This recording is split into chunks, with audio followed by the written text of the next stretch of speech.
When we see objects displayed in museums, it's easy to forget that they're a part of people's lives, or have been a part of people's lives, everyday lives, people like me and you, but from a different time and a different place.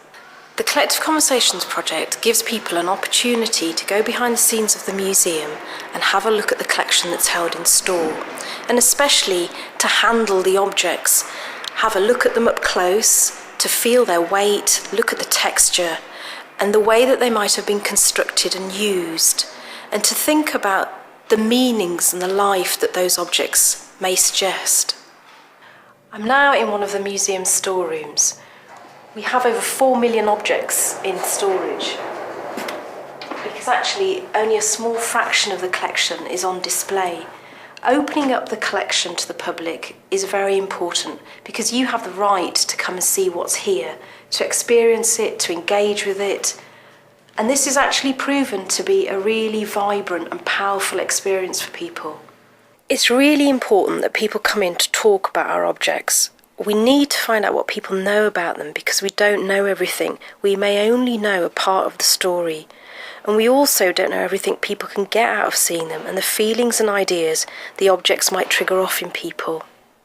Sometimes we want people to come and talk about objects that they may not know that much about before seeing them. So after some discussion, the final conversations are then filmed on a video setup like this one by trained museum staff. We want people from all communities and walks of life to come and share with us their knowledge, ideas and opinions. I'm about to go back and meet a group from the local Chinese community, the Wine Centre, who we brought to the museum to talk about objects from the Chinese collection.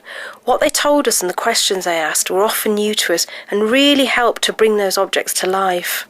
I think it's quite important for those ethnic minority groups, because they are in an environment which may be very different from their upbringing, and they have to overcome a lot of difficulties in this country.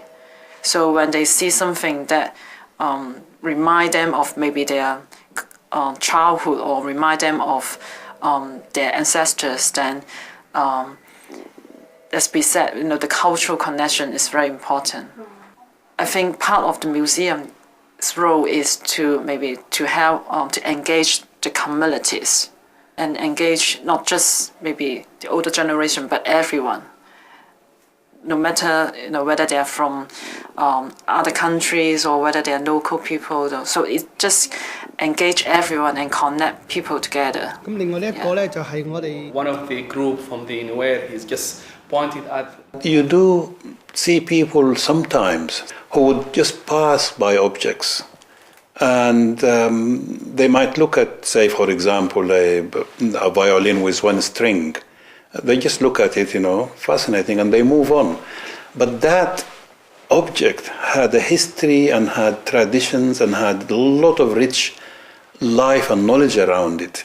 And we, having made that discussion on film, really made people look at those objects, even for the Sudanese themselves. They never thought about, say, for example, the shield from the crocodile skin. That is something. Well, that's amazing. It is a craft. It is the way it has been used. It is how very effective. You can't even pierce it with a spear, and there you are. This is something quite valuable. Once we film the conversation, we take the tape and we cut it down into small nuggets of interesting snapshots from within the longer conversation. Those smaller sections are then posted up onto YouTube on the internet, and they're then available around the world. What we found doing it this way is that we're reaching new audiences that are not coming to these films through the museum's website, but directly through YouTube. They're making connections through some of the other films that exist on there. So we know that in the first 18 months of putting the films online, we've had over 90,000 people looking at them from around the world. Collective Conversations is on the one hand a simple tool to enrich the way that museums understand objects. But on the other hand, it's a radically new approach to include people's contributions, share understanding and open up museum objects and knowledge. You can see all the conversations we've recorded to date via our website at the address shown on the screen now. See you there.